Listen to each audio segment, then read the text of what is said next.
예, 안녕하십니까. 예, 글로벌 디펜스 뉴스 팬 여러분. 성상훈의 톡톡 세계사. 오늘은 좀 특별한 손님을 모셨습니다.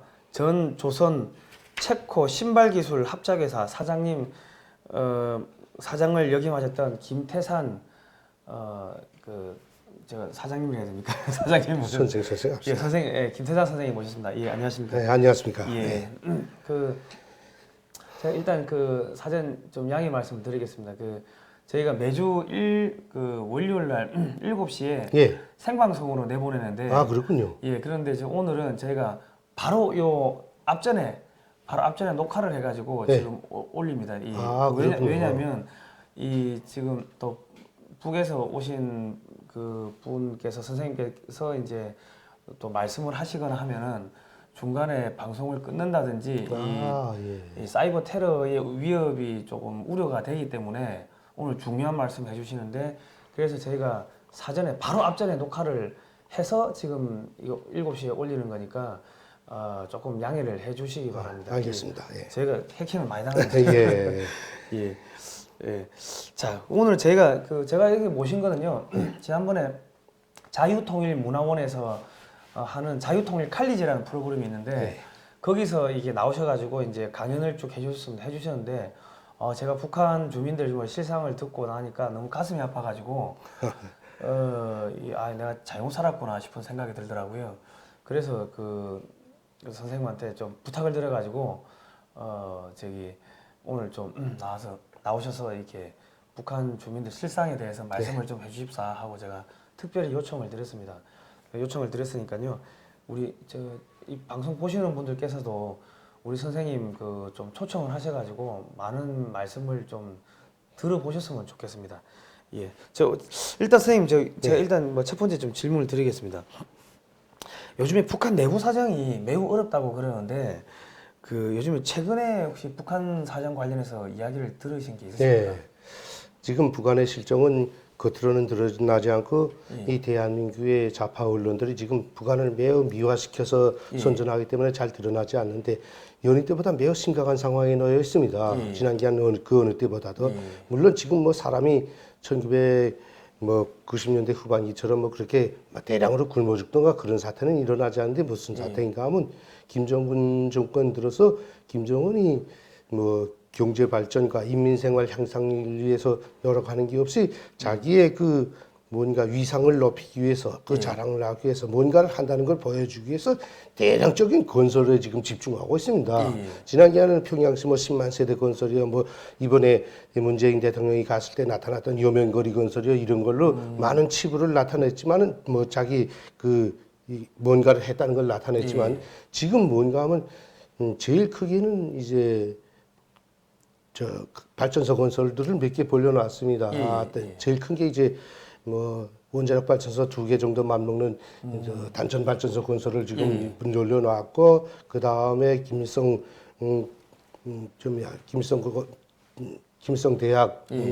대학 그거 확장 공사 또 늘어났고 뭐 순환 비행장 공사요, 청진 비행장 공사에서 국가적으로 제일 대형 공사만 해도 15개나 지금 늘어났어요.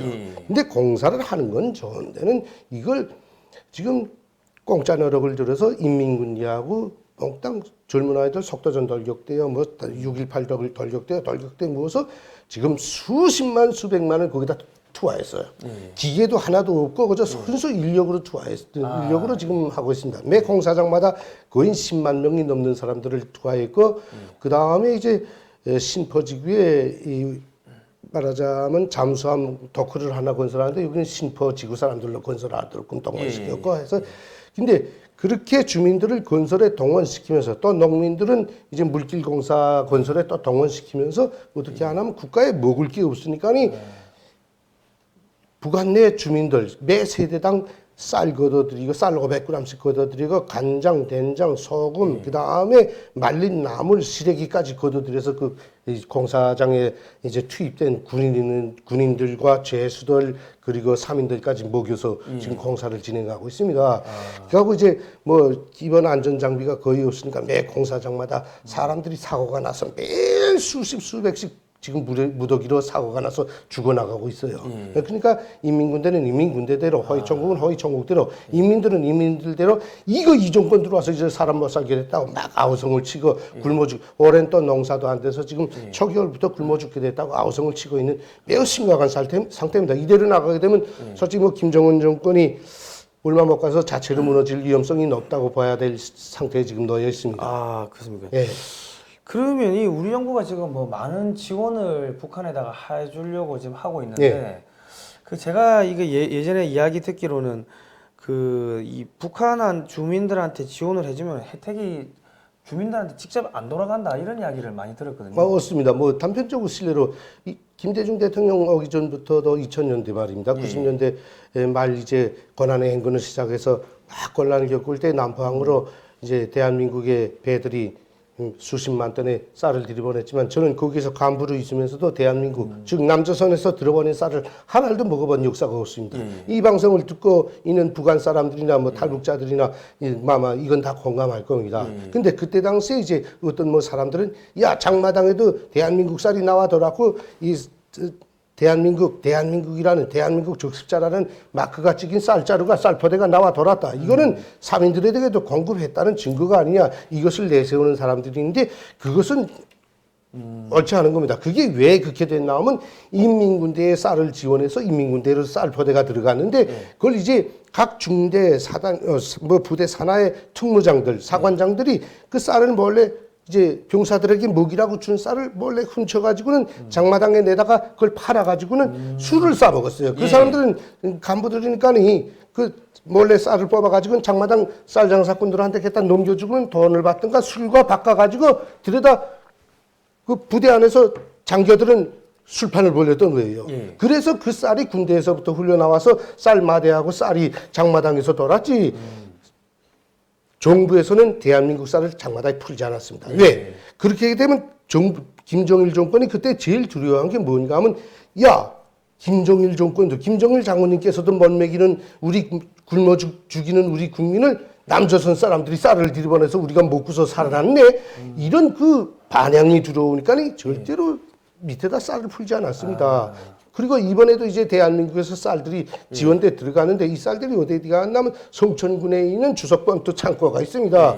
전쟁 예비 물자 창고 이거 주석 예비 물자는 전쟁 물자하고는 좀 다른 차원인데 거기다 싹 잡아 있고 하나도 풀지 않았습니다. 아, 한국에서 쌀이 넘어갔다는 거예요? 네, 넘어갔다는 건 대체적으로 거기 사람들도 간부급들은 알고 있는데 하나도 내다 푸는 게 없다 이겁니다. 아, 그러니까 시중에 나오는 게 아니고 그 군사 창고에 다 들어가 있다. 그렇습니다. 네, 그러니까 대한민국에서 아무리 지원해줘야 그 쌀은 당일군 꼭대기 사람들하고 군대 그다음에 보위부 경찰 이 사람들만 오르는데 올리어서 자기 주위에 묶어 세우는 데 썼지 국민들한테는 한 톨도 풀지 않았다는 겁니다. 그러니까 군대 경찰 보위원 당일군 이 사람들만 먹고 그다음에 국민들을 단속하는데 더 힘을 기울이니까 대한민국에서 쌀이 안 들어가면 국민들은 굶어 죽으면서 정부를 반항해서 일어나야 돼가는데 자꾸 이 군대 경찰 보위원들에게 쌀을 주었으라니 그들의 힘을 키워주기 때문에 국민들이 더 압박을 받기 때문에 싫다는 겁니다. 아, 그러면 과거 김대중 노무현 정권 때 우리 정부가 북한에게 지원해준 뭐 쌀이라든지 뭐 여러 가지 자금이나 이런 것들이 그런 거에 대해 가지고 북한 주민들이 이 대한민국의 사람들을 이 남한 사람들을 되게 원망했다는 이야기를 들었습니다. 아 그렇죠. 뭐 솔직히 그때 당시에 저도 내각 기관에 있었는데 그때 북한의 전동기 자동차 바퀴 뭐 바퀴라는 건 전동기 바퀴 하나도 돌아가지 않았거든요. 국가 경제가 전반적으로 딱 스톱됐고 군대에도 군용 창고들 말하자면 시바르 탱크들, 식량 창고들 모두 비었기 때문에 병사들은 몽땅 영양실조 걸려서 다 쓰러져 누웠고 비행기, 탱크, 윤전 기체들이 몽땅 녹이 쓸어서 다 말라붙었어요. 그래서 나라가 이제 다 됐다 했는데 대한민국 그때 좌파 정부 들어서면서 김대중이가 들어오면서 군수공장도 몽땅 문 닫고 군수공장 문짝들은 몽땅 철문으로 돼 있는데 그걸 용접으로 떼서 다 붙이고 거기에 이제 보위대들이 총을 메고 보초를 썼습니다. 그 기계들 뛰갈까봐. 자재가 없기 때문에 군수공장 100% 못 썼댔어요. 근데 김대중 대통령 그때 들어오면서는 돈 가지고 들어와가지고 그 5억 달러라는 4억 5천 불이라는 그거 가지고 몽땅 풀어서 중국, 러시아, 홍콩 이쪽에 나가서 자재 싸다가서라는 군수공장 그때 다시 돌리기 시작했지 않습니까? 그 다음에 그 쌀 들어와서라니 먼저 김정일이가 누구한테서 그 쌀 줬습니까? 남포항에 나가게 되면 군대 차번호들 진흙으로 군대 남보들 몽땅 지우고 군대 차들이 나가서 쌀 실어다 군대부터 살렸어요. 쓰러져 가던 군대부터 살려가지고 그다음에 김정일이가 선군 정치라는 걸 그렇게 해서 만들었습니다. 자 보라, 내가 군대들을 살린다. 그래서 자기한테 끌어들여가지고 국민들이 들고 일하는 것을 군대로서 진압해서 못 일어나게 했거든요. 그러니까 북한 국민들은 그때 가만 놔뒀으면 남조선이라는 저 나라 남조선 놈들이 우리한테 지원을 안 줬으면 벌써 이 정권이 끝나고 우리는 개혁 개방이 됐든가 아니면 뭐 남조선 군대나 미국 군대가 들어와서 우리는 벌써 이렇게 납작가 저 정권이 없어지고 통일이 됐겠는데 지금 계속 이 정권이 3대 세습으로까지 유지되게 된 거는 대한민국 남조선 정부가 도와줬기 때문에 이렇게 됐다고 하면서 북조선 국민들은 남조선 정부에 대해서 매우 좋지 않게 생각합니다. 그러니까 탈북자인 저도 그때 김대중 대통령이 들어와서 또 그 후에 노무현 대통령까지 북한에 지원을 주지 않았으면 그때 개혁개방됐든가 북한 김정일 정권 그 3대 세습 정권이 무너졌으면 제가 지금 여기서 방송할 이유도 없고 저는 고향에 가서 가족들과 같이 있어야 옳은 건데 이 탈북자들도 정말 피가 저립니다. 남조선 정부가 계속 이렇게 지원해 주는 데 대해서는.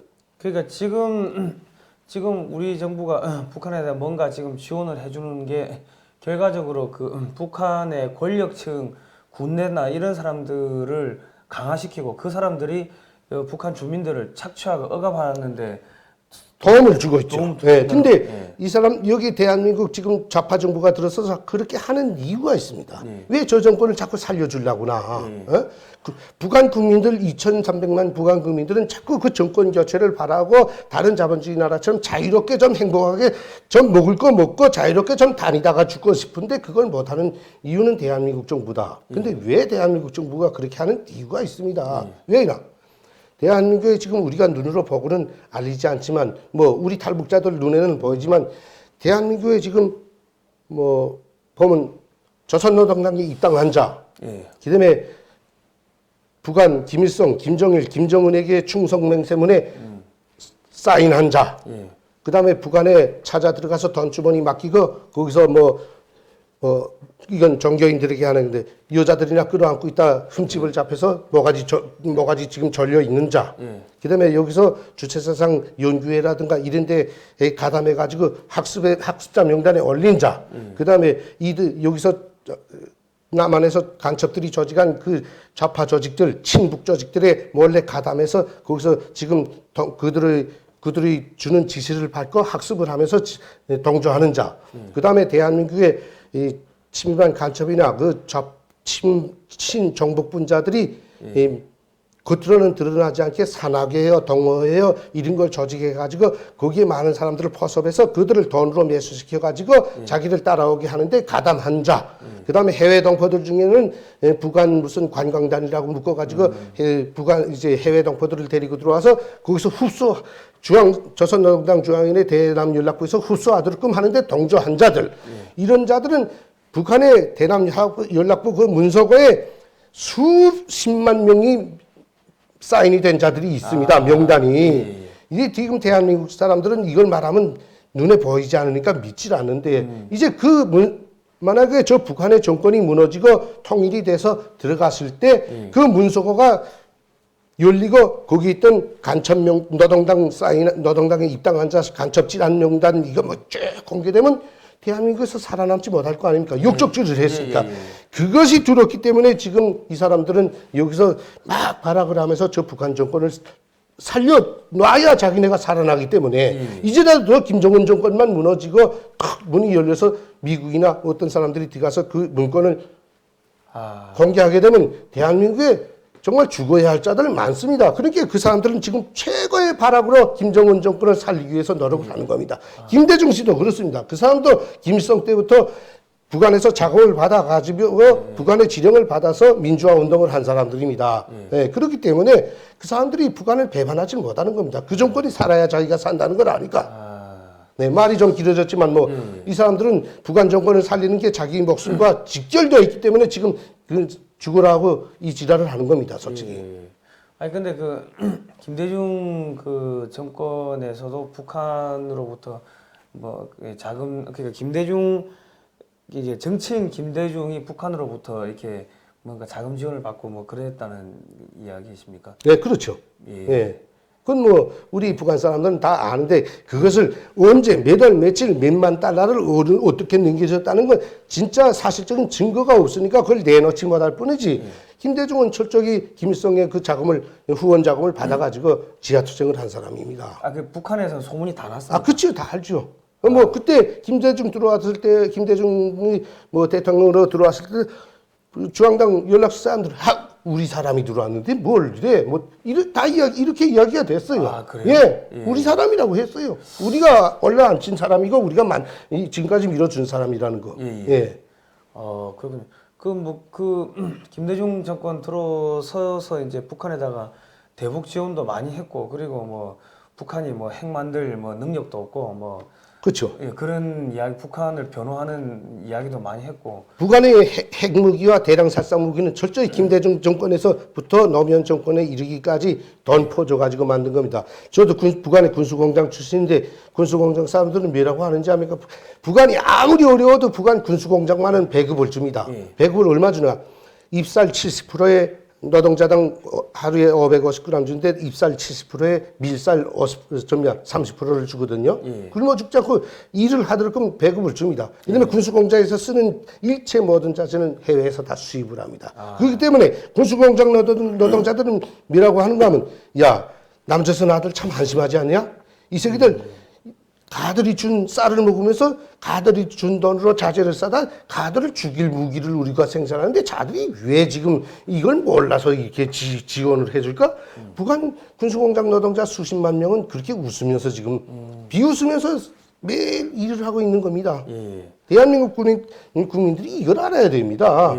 자기네가 퍼준 돈과 자기네가 준 쌀 먹으면서 북한 사람들이 자기네를 죽일 무기를 만들고 이 순간도 만들고 있다는 것을 이 대한민국 국민들은 이거 알아야 되는 겁니다, 사실. 예, 알겠습니다. 그러면 일단 그 지금 북한 정치범 수용소 실태가 상당히 심각한 걸로 되어 있는데 그 북한에서는 사람을 아무런 뭐 법도 없이 고문하고 뭐 죽이고 뭐 그런다고 하는데 그 실제로 그렇습니까? 어떻습니까? 뭐 선생님 같은 분들 특히 자본주의 사회에서 법치주의 사회에서 살던 분들은 아무리 설명해도 이걸 납득하기 참 어려운 문제입니다.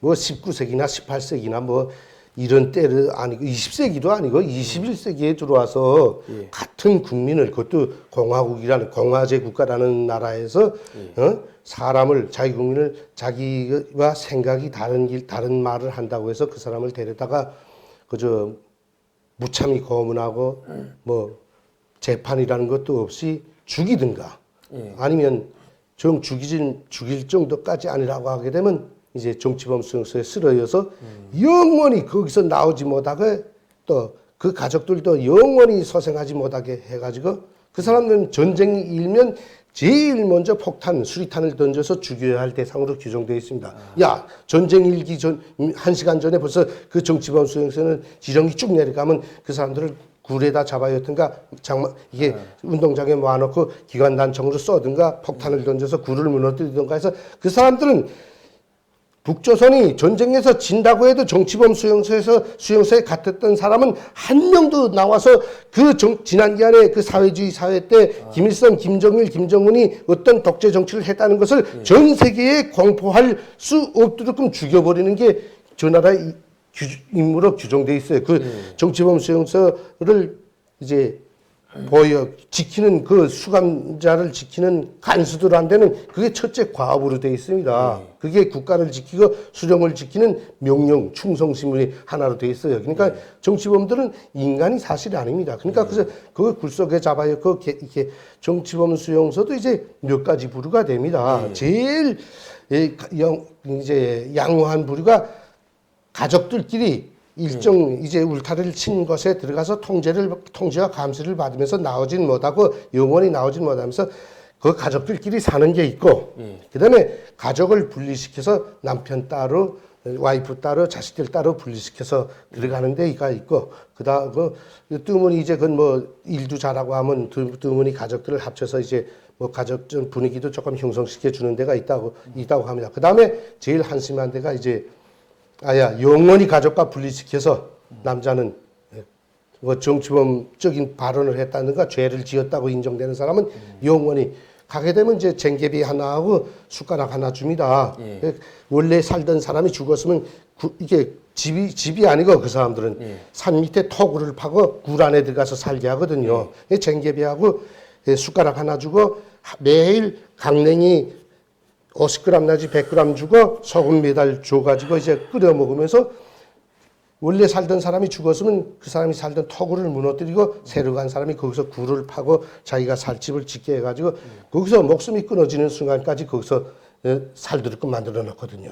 근데 참 이상한 것은 나 같으면 난 다시 이렇게 살고 싶지 않다 하고 거기서 목숨을 나 같으면 뭐 머리를 돌로 쪄서 죽겠는데 그 정치범 수용소에 갇혔던 사람들의 그 증언을 듣게 되면 나는 기어이 어떻게나 살아서 이 정권이 얼마나 잘 되는가를 나는 볼 것이며 앞으로 이것을 복수할 것이라는 그 일념 하나를 그렇게 짐승보다도 더 열악한 조건인데도 살아남는 몇십 년 동안 살아남는 사람이 있다는 겁니다.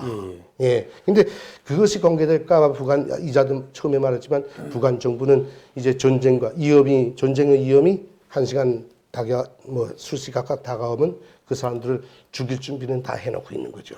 아마 정치범 수용소를 어떤 사람이 미군이나 어떤 나라가 이제 타격을 한다고 하게 되면 그 정치범 수용소를 보호하기 위한 특수부대가 들어가서 그걸 차단하고 벌써 이제 경비병들을 죽이지 않는 한 정치범 수용소에 수감됐던 사람들을 만나보기는 앞으로 어려울 겁니다.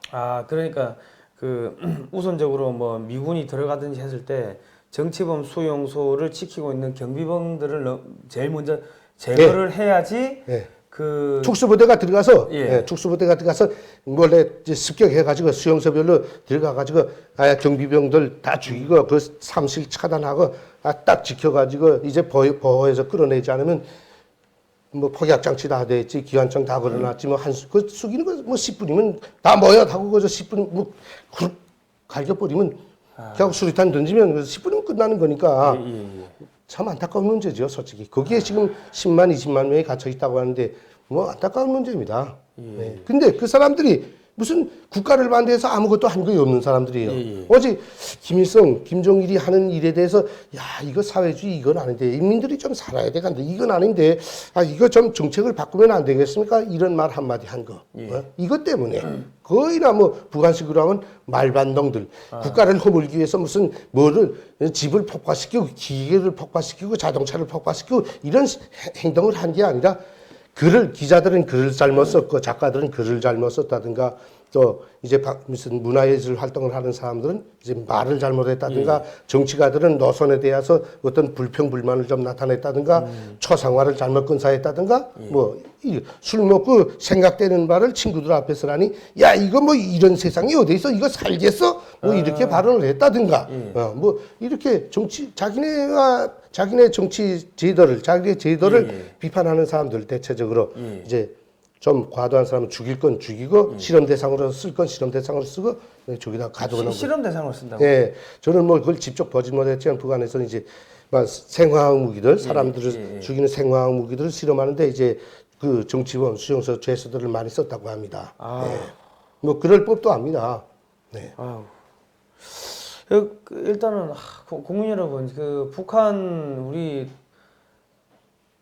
형제 우리 자매들인데 이 북한 이 주민들의 이 지금 인권 유린에 대해 가지고 침묵하지 말아 주시기 바랍니다.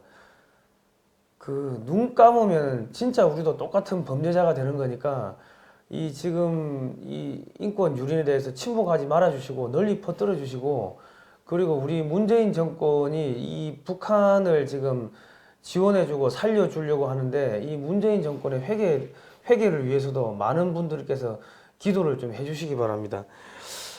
그리고 북한이 해커를 집중적으로 양성을 해서 해외 은행들이나 기업들 뭐 비트코인 뭐 이런 것들을 해킹을 해가지고 이 뭐 돈을 자금을 마련한다는 이야기가 있는데 그거 어떻습니까 그거는? 예, 뭐 그것도 있어요. 뭐 나보고 증거를 내놓으라. 언제 누가 어디서 어떻게 했는가 증거, 사진 뭐 이런 거 내놓으라면 그건 내놓을 수 없지만 예. 저는 북한 사람들로서 뭐 당당하게 이야기를 합니다.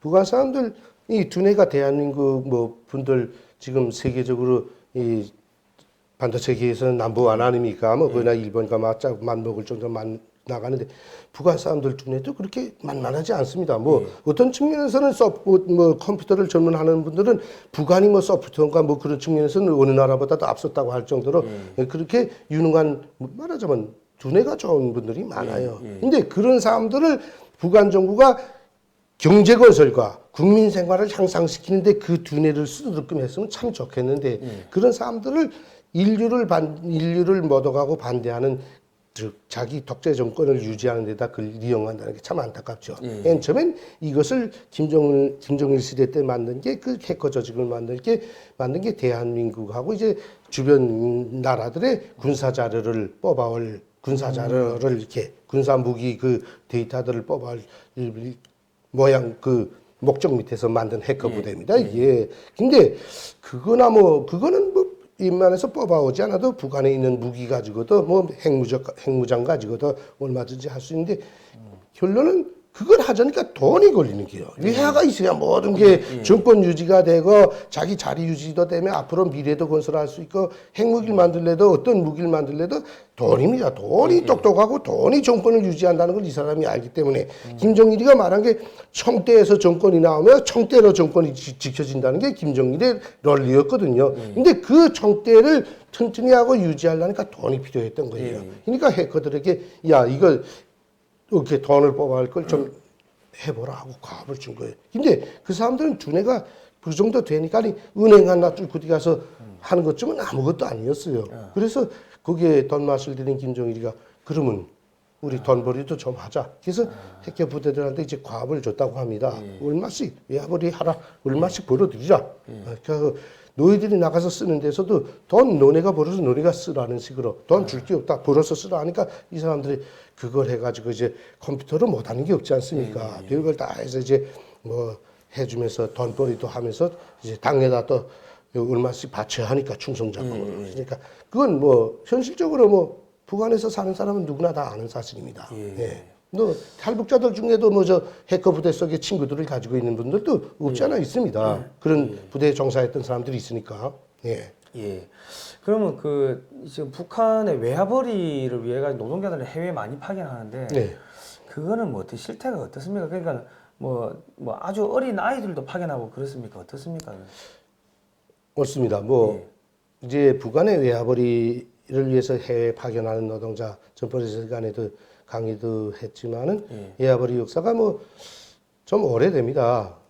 물론 그 전에 이제 소련이 무너지기 전까지는 그렇게 달러에 대해서 이렇게 뭐 필요성을 느끼지 않았으니까 그렇지 않았는데 맨 처음에 중국이 80년대부터 이제 몽땅 달러 결제를 들어가면서 북한이 거기서 중국을 차버리고 러시아에 가붙어서 이제 루블리 결제로 계속 사회주의 나라들이 무역 거래와 이제 열차 수송 여기 다 무역 루블리로 되다가 소련이 90년대 이제 90년대 초반에 무너지면서 루블리가 아야 뭐 유통성 화폐로 되지 않았고 전환성 화폐로 되지 않고 그러다 나니까 북한은 갑자기 외화의 위기에 봉착했어요. 거기에서 이제 북한 경제가 더 빨리 허물어지는데 큰 기둥적인 요구를 했죠. 소련의 붕괴가.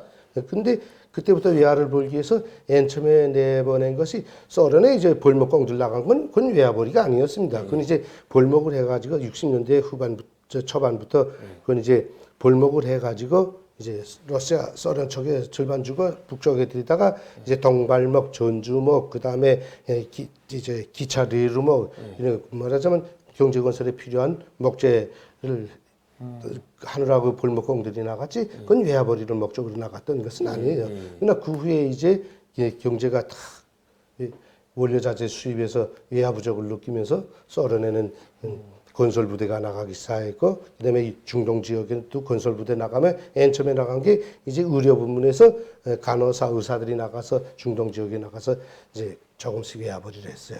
그 다음에 90년대 초반 들어서면서 각 너들과 평양시에서랑 이제 중국에다 식당들을 내오기 시작했습니다. 근데 그게 뭐 식당 한두 개여서 크게 외화벌이 효과를 못 봤어요.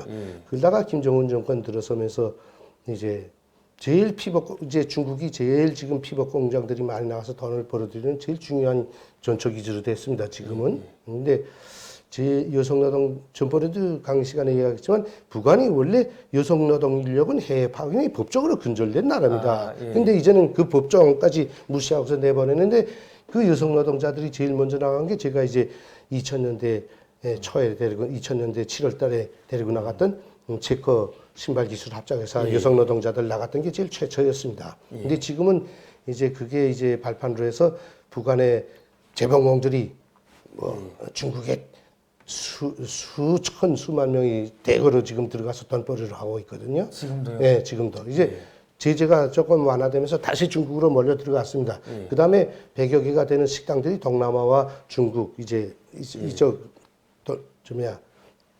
동유럽 나라 이제 나가 있고. 그래서 그렇게 해서 벌어들인 게 제가 보건대는 뭐 거기서 벌어들이는 외화가 그렇게 많지는 못합니다. 솔직히 체코에 나가서 제가 직접 사장으로 있으면서 그 외화벌이를 해봤기 때문에 물론 나라별로 업종별로 벌어들이는 외화 숫자는 서로 각이하지만 그렇게 뭐 대한민국 사람들이 1년에 추측하건대 뭐 수십억 달러를 노동자들이 나가서 벌어들인다고 했던데 제가 보건대는 그렇게 많은 달러는 아닙니다. 그러나 그저 안타까운 거는 거기에 나간 노동자들이 노예노동을 하고 있다는 거죠. 왜 노예노동이라고 하나 하면 비교실례를 들어야 이게 잘못됐다는 걸 압니다.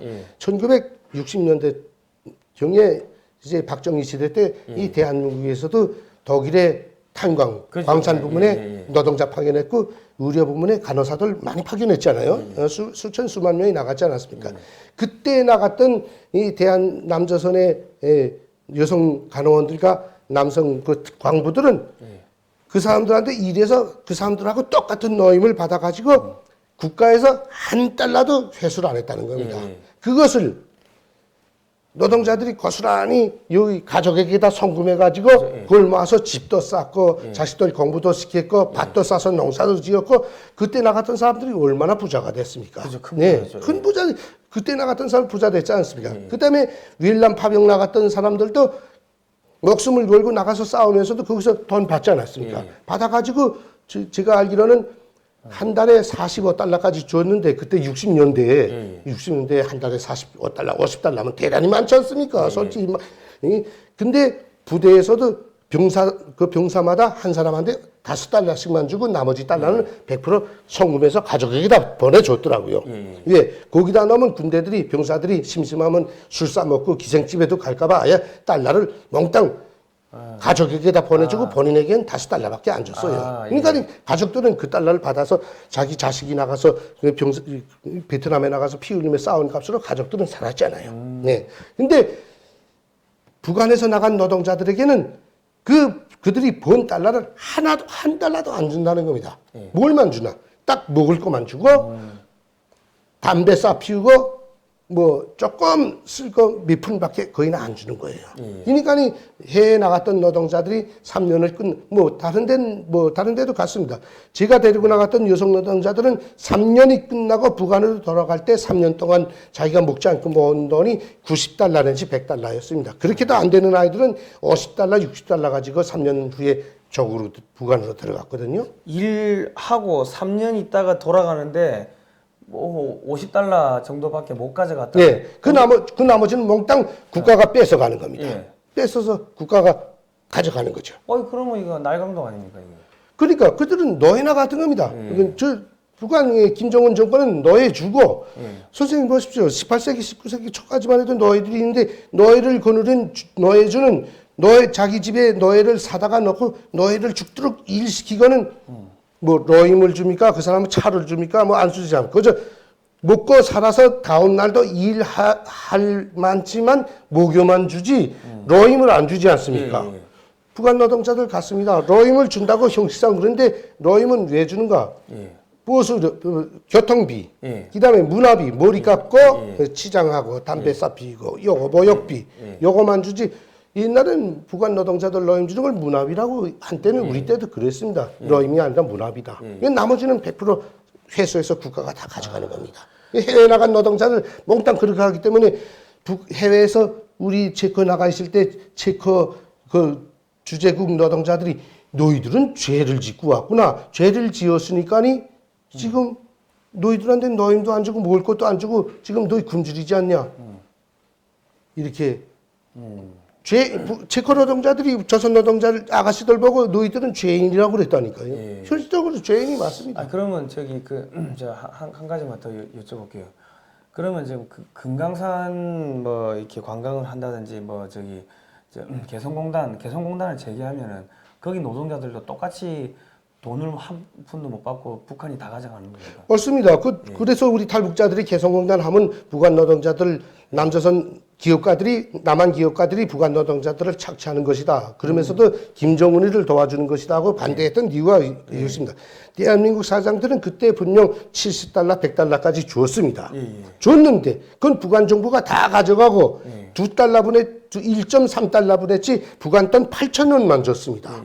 예. 근데도 개성공단에서 노동자들이 일하면서 손해를 안 본 이유가 뭔가 하면 부관 기업 내에서 일하면 나머지 부수입이 없었는데 그때 개성공단 노동자들에게 남한 사장들이 뭘 줬냐면 초코파이를 줬어요. 초코파이를 연장 작업 때마다 주고 간식 시간 때마다 주고 이렇게 해서 한 달에 거의나 100개씩을 모았다. 100개 이상씩을 모았다. 자, 많이 연장 작업 많이 한 사람들은 한 150개 뭐 이렇게 모았다 그래요. 그걸 먹지 않고 장마당에 시장마당에 내다 팔았어요. 근데 그게 정말 세계적으로 유명하고도 희귀한 거니까 장마당에서 부자들한테는 그렇게 값이 높게 팔렸어요. 그래서 그것으로서 이득을 봤지. 여기서 개성공단에서 일하고 부관 노동 여성 노동자들이 이득을 본 건 손톱는 것만치도 없다는 거예요. 거기서 가고 나머지 사탕 가루를 조금 공급해주고 해서 그 설탕을 내다가 팔아서 그것도 좀 이득을 받고. 예, 그래서 그랬지. 철저하게 개성공단 같은 거는 남한 기업이 부관 노동자들을 착취했고 김정은이를 도와준 겁니다. 그러면 마지막으로 저기 북한 주민들의 인권 개선을 위해 가지고 우리 국민들한테 뭐 하실 말씀이 있으면 한 말씀만 좀 부탁드리겠습니다. 대한민국 국민들이 제 말을 좀 각성해서 듣는다면 북한 국민들도 대한민국 국민들과 같은 국민들인데 좀 자유롭게 살도록 만들어줘야 합니다. 대한민국 국민들이 북한 국민들이 자유롭게 살도록 방조하는 길은 북한 정권에게 지원을 주지 않고 북한 정권과 대화하자고 하면서 다가가지 않고 북한을 그냥 그대로 내버려 두라는 겁니다. 그러면 북한 국민들이 알아서 들고 일어나서 자기 살 길은 자기가 다 개척해 나간다는 겁니다. 제발 북한에다 좀 지원 주는 정권 세우지 말고 북한에다 지원을 주는 이 좌파 정권 좀 빨리 교체시켜 주길 바랍니다. 예, 알겠습니다. 자, 오늘 그 김태산 조선 체코 신발기술 합작회사 사장을 역임했던 김태산 선생님을 모시고 북한 인권에 대해서 허심탄회한 이야기를 들어봤습니다.